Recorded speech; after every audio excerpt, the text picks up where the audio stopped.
श्रीगोविन्दम् प्रपद्येऽहम् दीनानुग्रहकारकम् वन्दे मुकुन्दमरविन्ददलायताक्षम् कुन्देन्दुशङ्खदशनम् शिशुगोपवेशम् इन्द्रादिदेवगणवन्दितपादपीठम् वृन्दावनालयमहम् वसुदेवसेनम् नवजलधरवर्णम् चम्पकोद्भासिकरणम् विकसितनलिनास्यम् स्फुरन् मन्दहास्यम् कनकरुचिदुकूलम्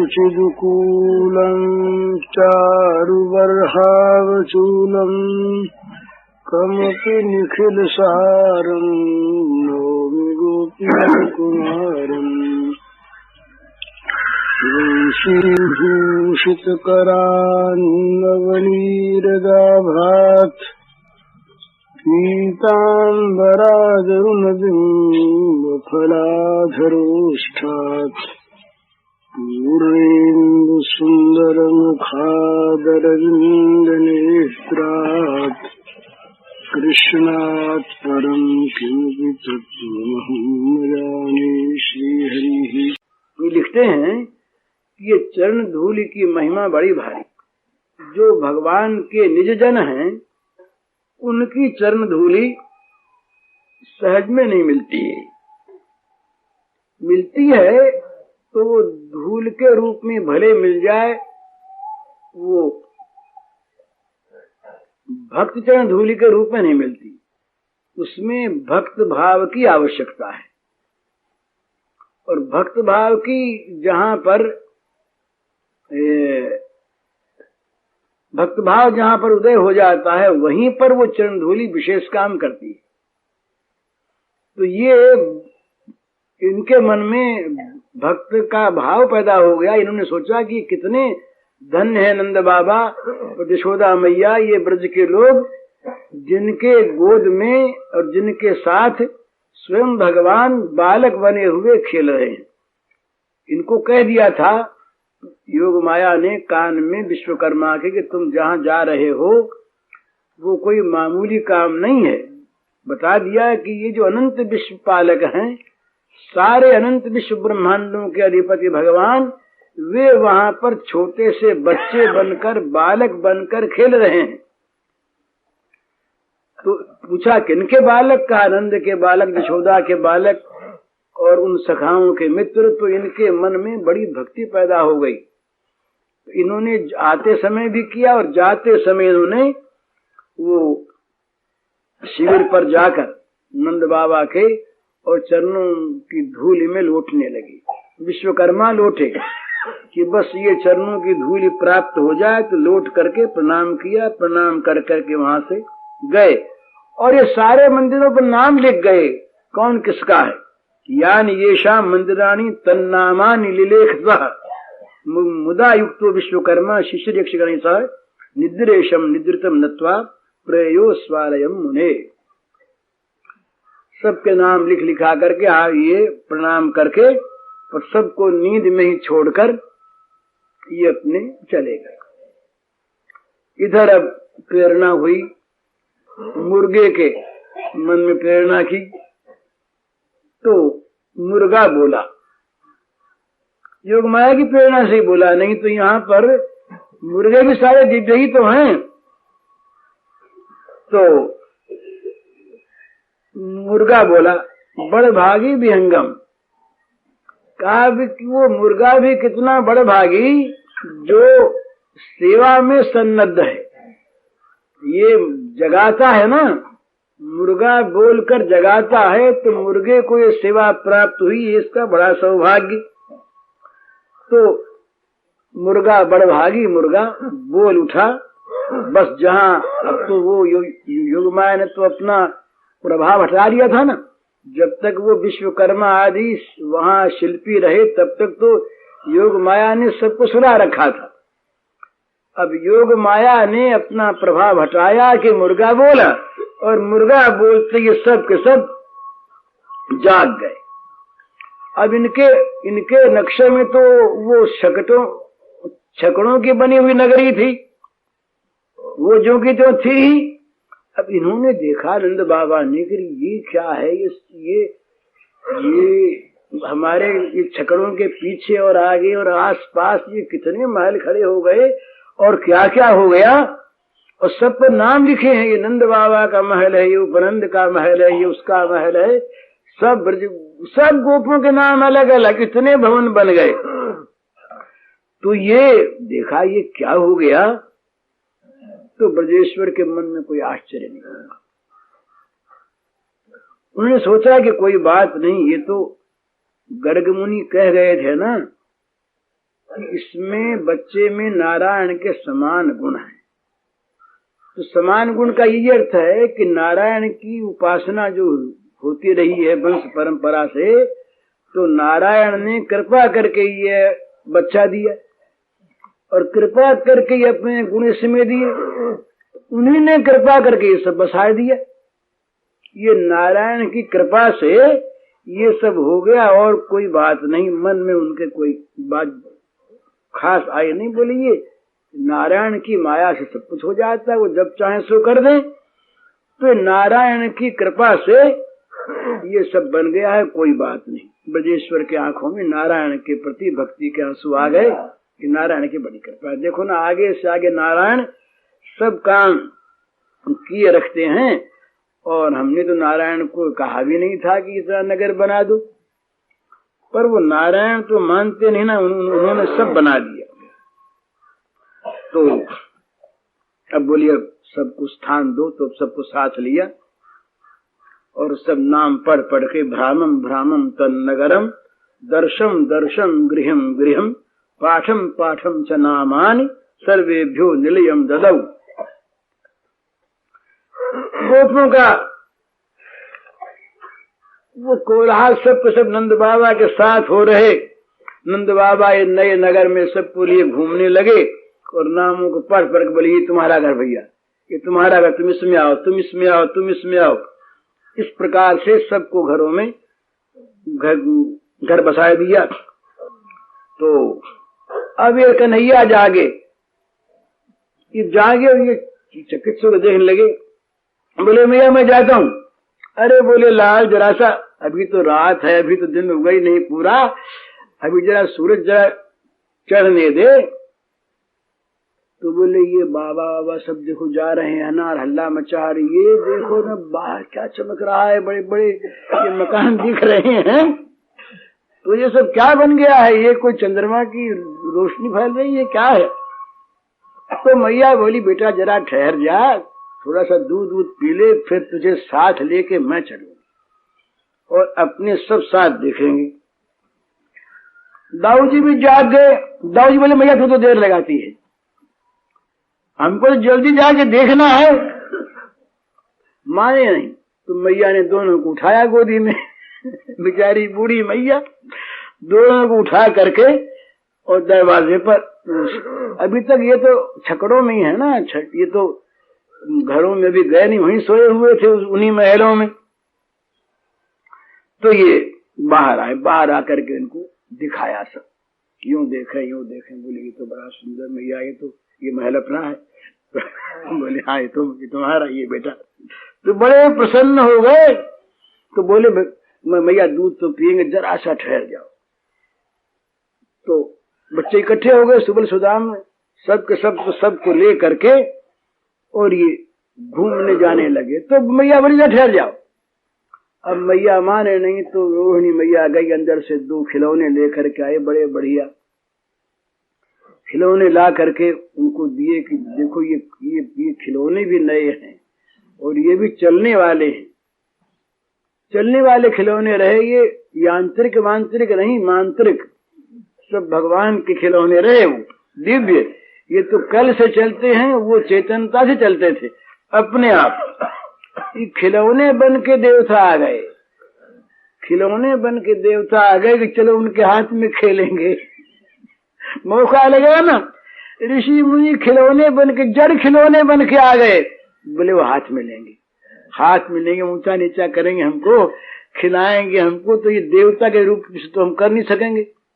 देवता के रूप में तो कहीं हमको देख करके वहीं उनको देख करके डर से गए, एक बार पैर वैर नहीं छूने दिया, मणिगिरी नलकूबर मणिगिरी को नहीं छूने दिया, पर फिर छुआ उन्होंने बेचारों ने, लेकिन सब बच्चे तो डर ही गए।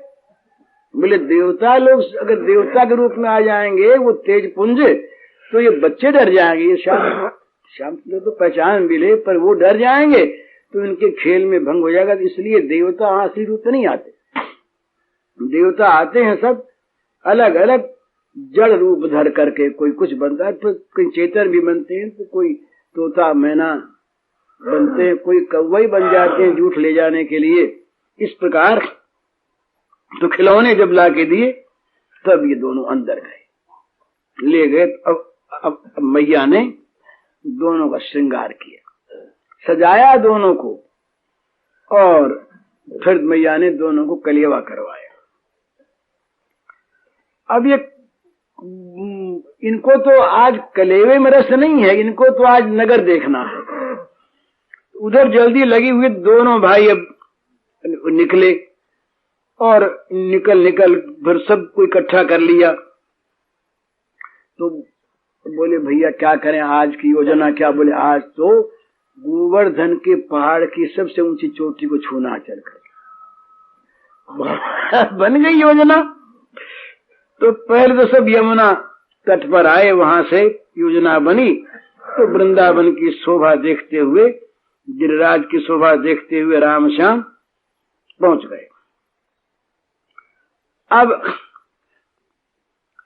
देखते देखते वो बोले भैया हमारा तो मन भरता ही नहीं। वृंदावनम गोवर्धनम यमुना पुलिनानि च वीक्षासित उत्तमा प्रीति राम माधवयोर नृप। भागवतकार ने कहा कि ये नवीन नगर इतना आनंदवर्धन हो गया कि रातों रात किसने बना दिया, ये तो बड़ा सुंदर बन गया। तो देखते देखते थके नहीं, और थक जाए तो भला लीलास की पुष्टि कैसे? मानो इनके लिए नई चीज बन गई। कभी जिसने देखा नहीं हो, कभी किसी ने कोई नई चीज देखी नहीं हो, देखने को मिल जाए तो वो जैसे चमत्कृत हो जाए, चकित हो जाए कि ये क्या है। तो ये मानो अभी तक वहां रह करके आए हैं ना, वहां भी सब वैभव तो आ गया था गोकुल में, पर ये नवीन निर्माण नहीं हुआ था।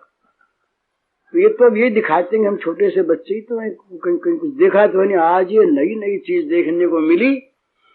तो ये सब के सब लीला रसमत और अपनी रचना है, सब रचना ही नहीं किया, कौन दूसरा रचने वाला है। अपनी रचना में आप भूल गए, आप भूल गए। ये कहते हैं कि भाई ये राधा कहाँ से आई? तो ऐसा कहते हैं कि एक दिन श्री कृष्ण के मन में आई कि भाई हमारा रूप तो हमें दिखता नहीं, और दर्पण वर्पण में कभी देख लेते हैं तो प्रेम तो बुझता नहीं। तो हमारे रूप को देख करके और ठीक ठीक कोई समझे उसके मन में प्रेम उत्पन्न हो, ऐसा अनुभव हम करें। तो कैसे करें? तो राधा बन गए। अपने सौंदर्य का अनुभव करके रसमय जीवन बनाने के लिए राधा बन गए। ये राधा तत्व है। श्री कृष्ण ही रसमय दर्शन के लिए, रसमय रस आस्वादन के लिए राधा बन गए। तो इसी प्रकार यहाँ ये तमाम जितना ये निर्माण हुआ महलों का और नगर का, वृक्षों का, पौधों का, पत्तों का, पुष्पों का, पल्लवों का, विहंगमों का, पक्षियों का, ये सब हुआ इनसे ही।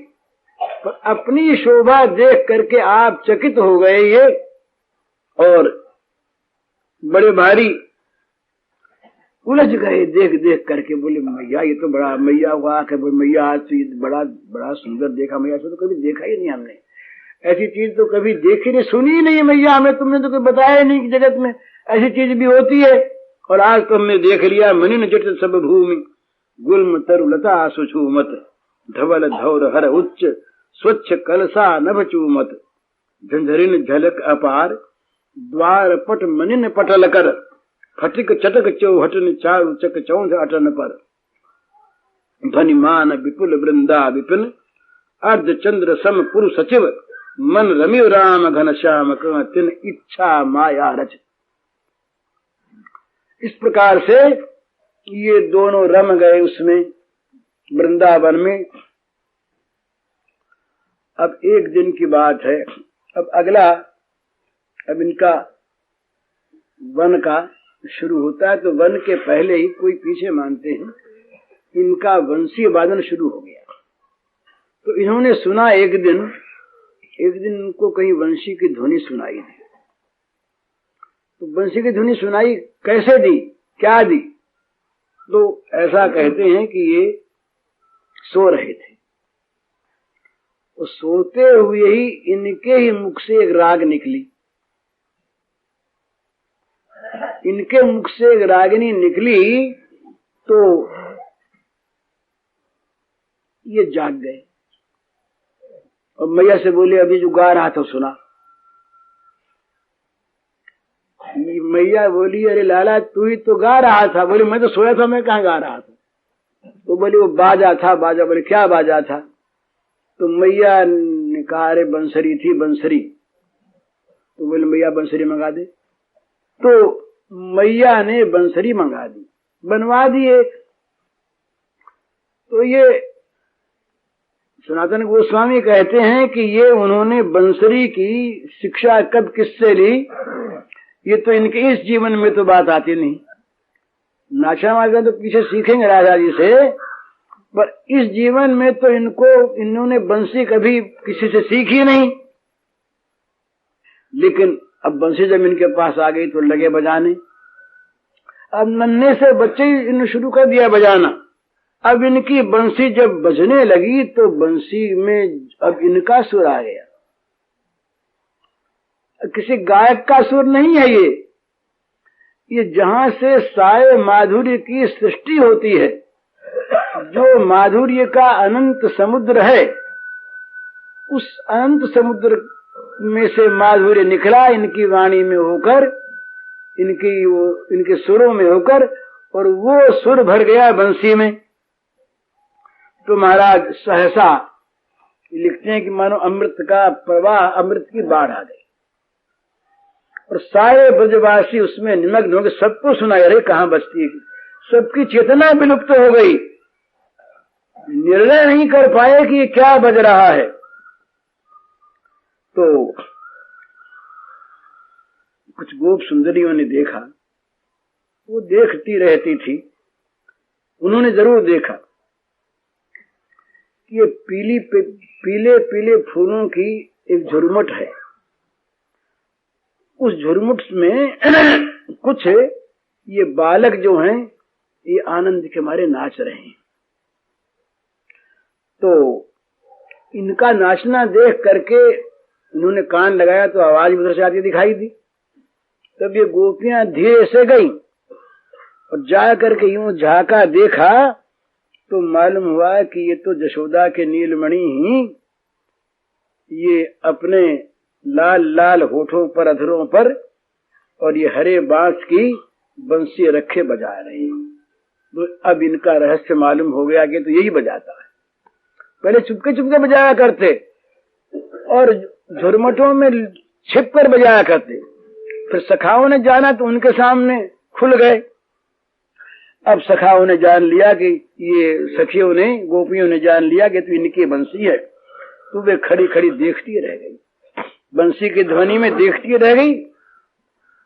अब कहते हैं भाई ये बंसी का महात्म्य, कहते हैं बंसी का महात्म्य, ये श्री कृष्ण की श्याम सुंदर की बंसी का महात्म्य। पहले पहले, उसके बाद तो फिर ये बंसी रिजर्व हो गई। फिर तो जब बजी तब तो विश्वव्यापिनी हुई, और उसके बाद तो इस बंसी पर अधिकार हो गया केवल ब्रजवासियों का ही। यहां तक हो गया कि बंसी ले जाने नहीं दी इनको मथुरा में।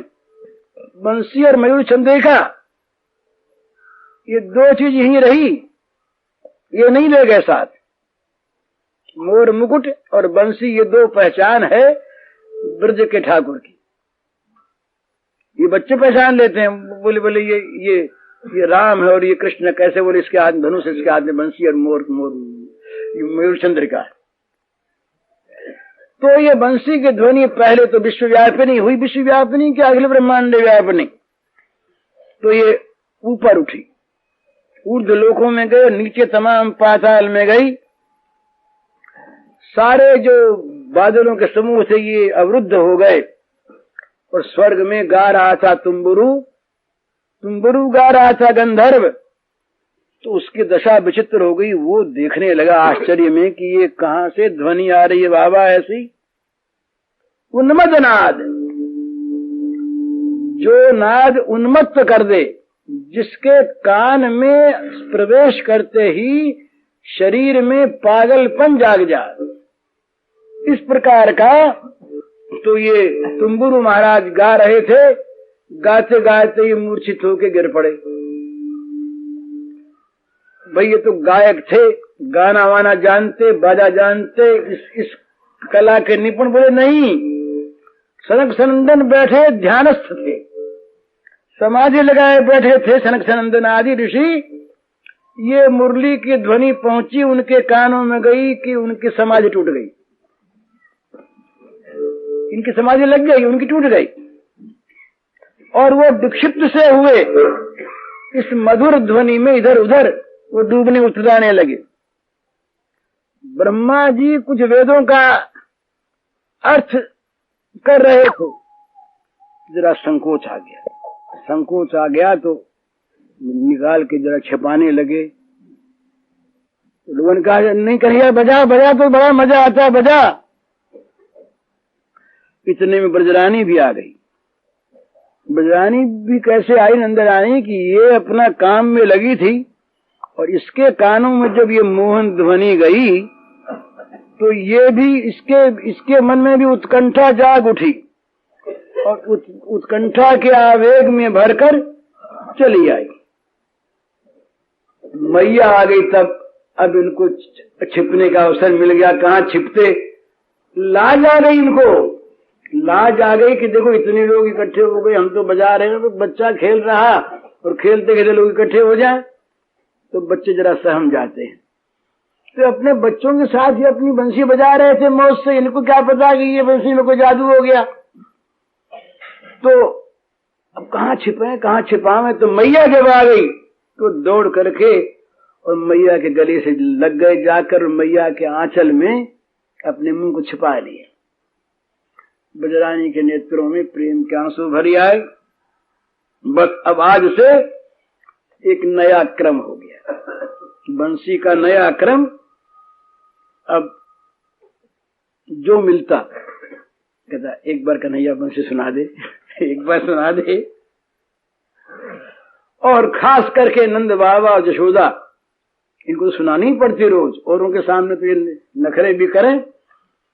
अब सब और ब्रज सुंदरियां इकट्ठी हो जाती, सब के सब देवियां ब्रज गोपियां, और कहती अरे सुना दे जरा सा। हे कृष्ण मात्र कुछ चूचुक चूषण ये भी नालम यदे तद धरोष्ट पुटम तव आसीत ते नाद्य ते कतिपय सुदिनेश्व कस्मात कस्मात गुरु अधिकृत कल वेणु पाठ। हे कृष्ण चंद्र, नीलमणि बड़ी विचित्र बात है। कहाँ तुम्हारे ये सुकोमल नन्हे नन्हे अधर ओष्ठ पुट, जो माता के स्तनपान करने में भी समर्थ नहीं थे, नन्हे नन्हे होठ पूरा सा दूध को चूस भी न सकें। और कहाँ आज तुम ये अधरों पर बंसी रख करके और कुछ ही दिनों में इतनी मधुर बंसी बनाना सीख गए। तो पूछती हैं कि अरे बताओ तो सही, ये तुमने कहाँ से सीख लिया इतना मधुर बंसी बजाना, ये किस गुरु से तुमको प्राप्त हो गया। कस्मात गुरु अधिकृत कर वेणु पाठ, ये पाठ ये शिक्षा तुमने किस गुरु से प्राप्त की, जरा सुना दे। निर्मंचनम तव नयाम मुखश्च तात वेणुम पुनर्ललन वादय वादयेति। अरे बेटा, अरे लाल, बड़ी बूढ़ी गोपियां, मैं तुम्हारे इस चंद्रमुख पर बलिहारी जाती हूँ, बंसी बजा दी, सावरा जरा सुना दे, लल्ला सुना दे जरा। यूं श्री कृष्णचंद्र जो हैं, ये श्याम सुंदर, ये ब्रज गोपियों के द्वारा उत्साहन पाकर और बाबा मैया के सामने लगते बजाने। और बंसी महाराज, बंसी तो बड़ी भाग्यवती, उनके अधरों का रस पाकर रसमयी बन जाती, रसमयी, और रसमयी बनकर रस की सरिता बहा देती बंसी। बंसी में ये जो मधुर रस आया कहां से? और बजाते हैं, ये तो श्री श्याम सुंदर के अधरों का जो मधुर रस था वो बंसी में आ गया। इसी से तो एक बार आगे जाकर के बंसी में गोपियों में लड़ाई हो गई। तो ये वंशरी में ये रस आ गया भगवान श्याम सुंदर के मधुर अधर रस का।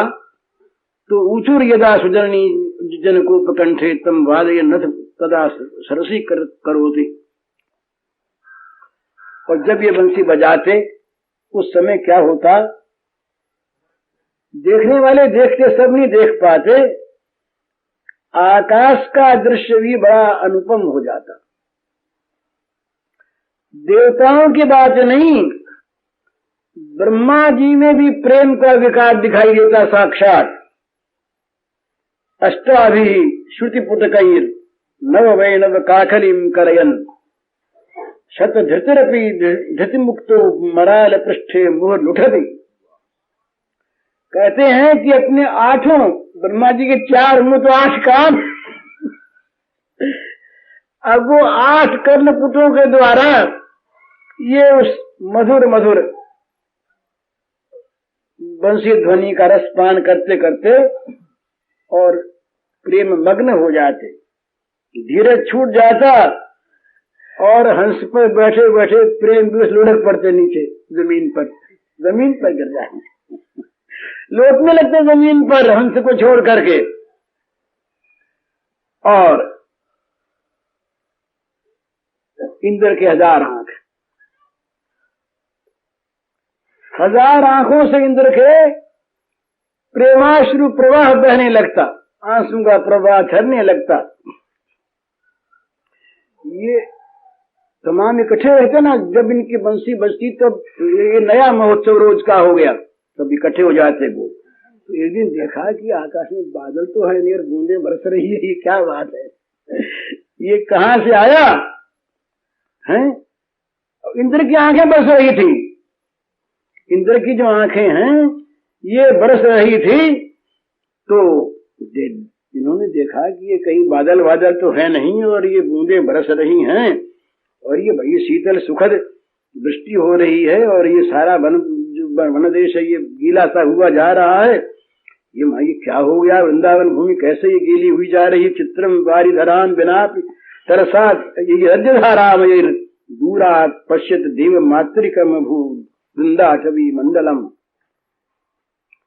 तो ये नन्हे से गोपाल के इस वेणुवादन के द्वारा उठी हुई ध्वनि ने सारे वृंदावन में एक विचित्र अवस्था पैदा कर दी। स्वभाव के विरुद्ध काम होने लगा।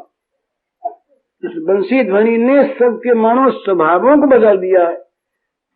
केवल ये चेतन प्राणियों के नहीं, स्थावर जंगम सबके स्वभाव को पलट दिया।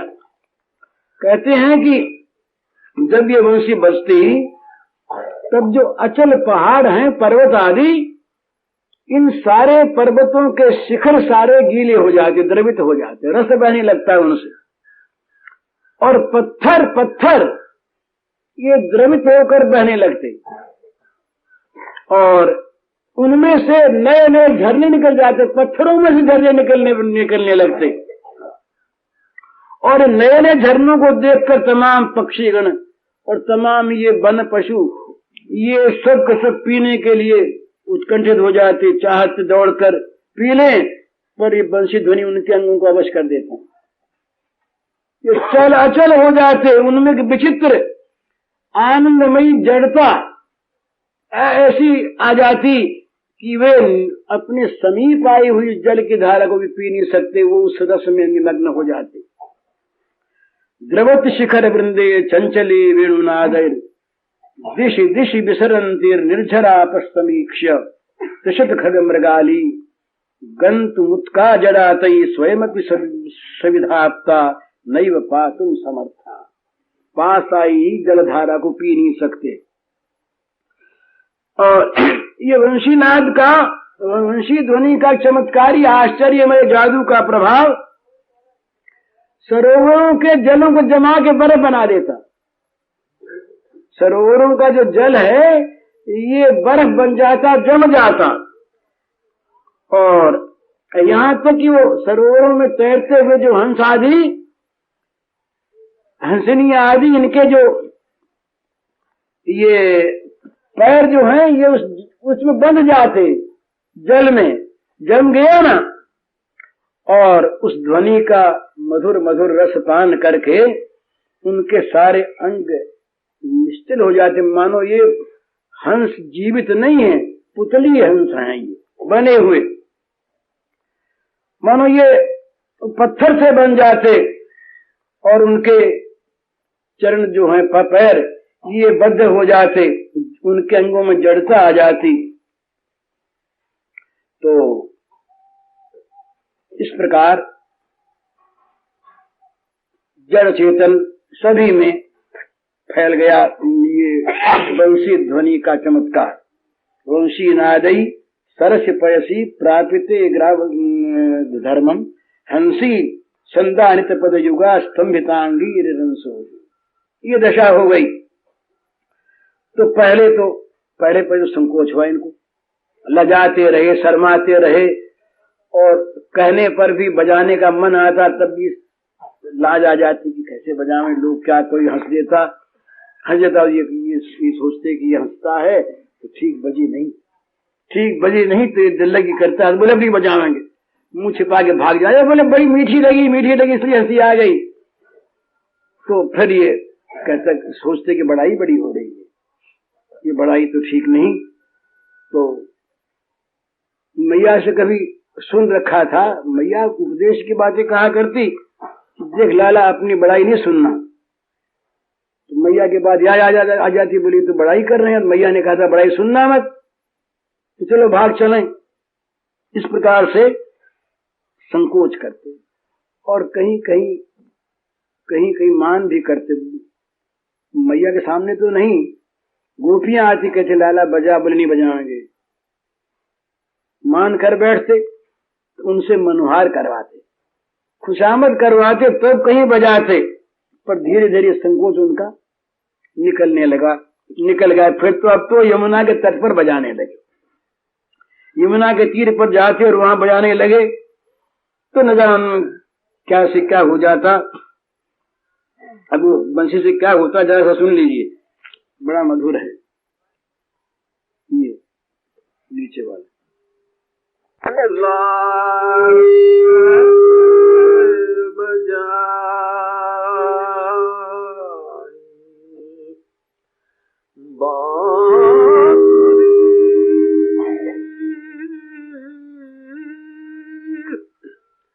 श्री जमुना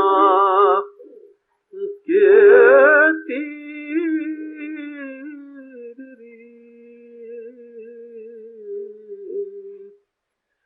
नंद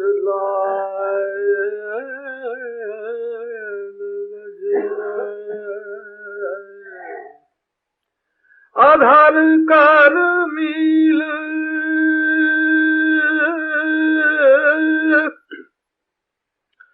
सप्त सरसों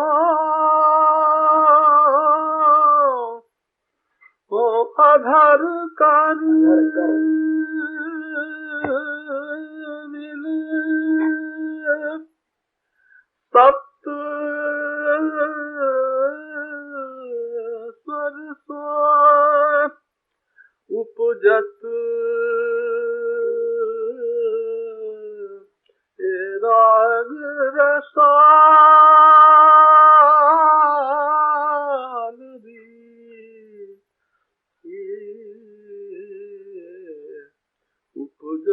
अनुराग रसाल दी ये नंदलाल बजाए।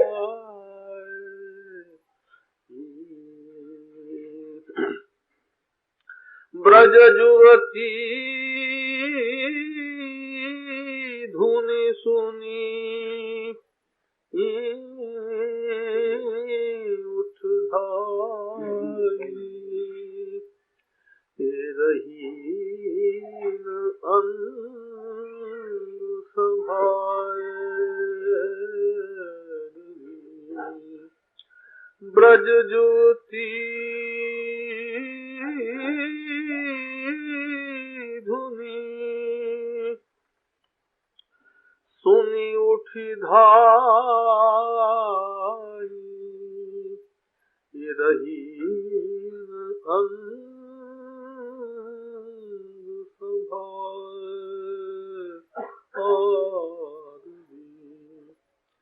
छूटी लट लपटात बदन पर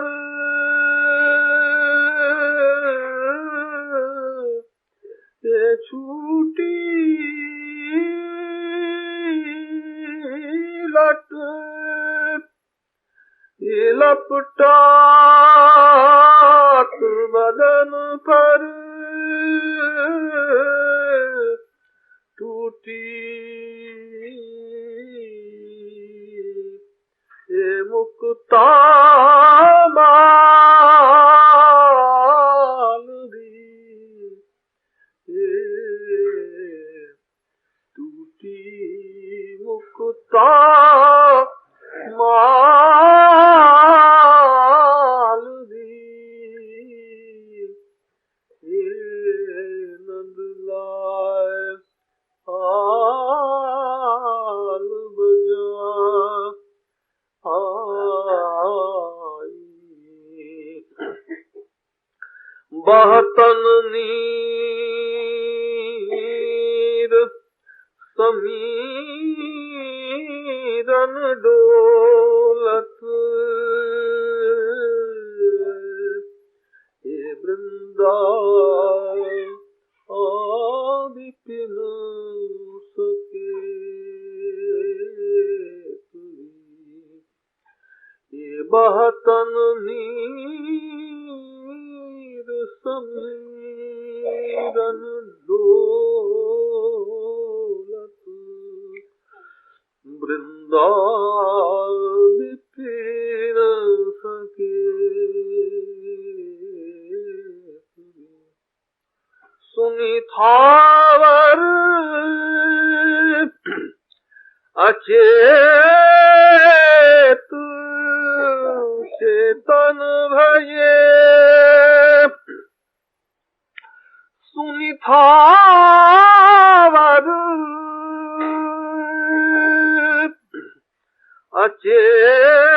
अचेत चेतन भये जंगम भये अचेत भी जंगम भये अचेत भी नंदलाल बजाए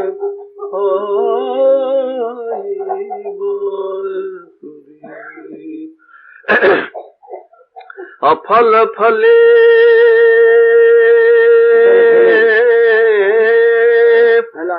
ये फल फूल भये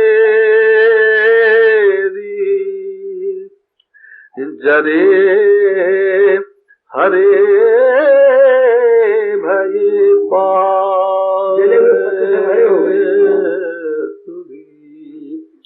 अफल फले फल फूल भये जरे हरे भय पर उमग प्रेम जल चल्यो शिखर ते ये उमंग प्रेम जल चल्यो शिखर ते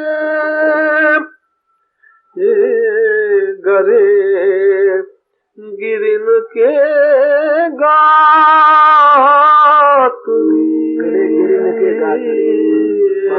शरीर गड़ गए। ये गरे गिरिन के गात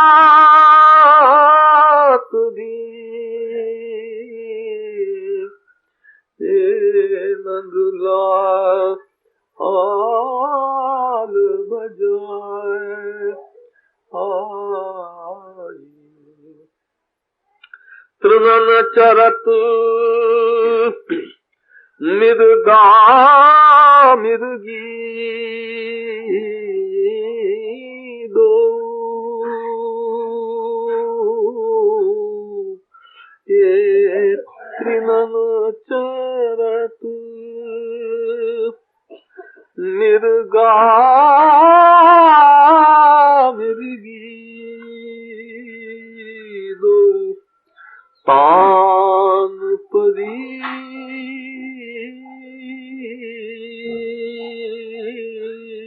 जब कांदी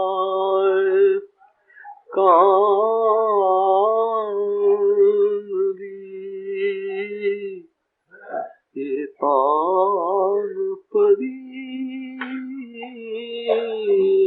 जब का फन चढ़ी बैठे निरखत श्रीमुख चारुली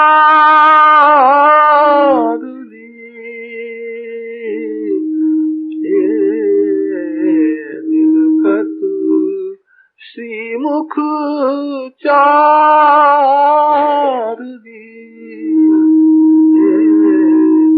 नंदलाल हाल बजाए खग रसना आँख बदत नहीं ये खग रसना रस चाख बदत नहीं नैन मूदी मुनि धारी ये नैन मूद मुनि धार ये चाखत फल ही न परे चोचते चाखत ये फल ही न परे चोचते बैठे पाख पसार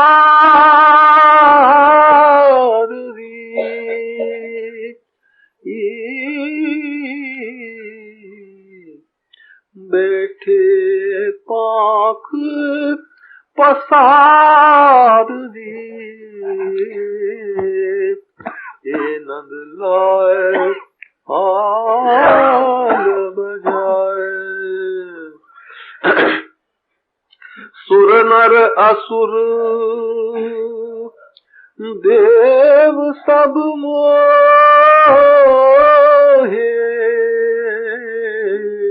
सुर नर असुर देव सब मोहे ये लाए व्योम विमान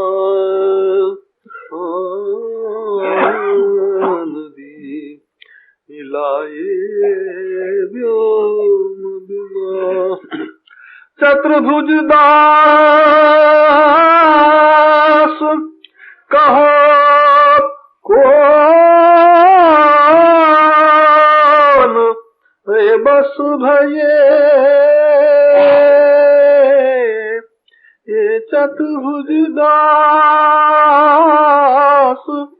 कहो कौन बस भये ये या मुरली की तान ये नंद लाल बजाए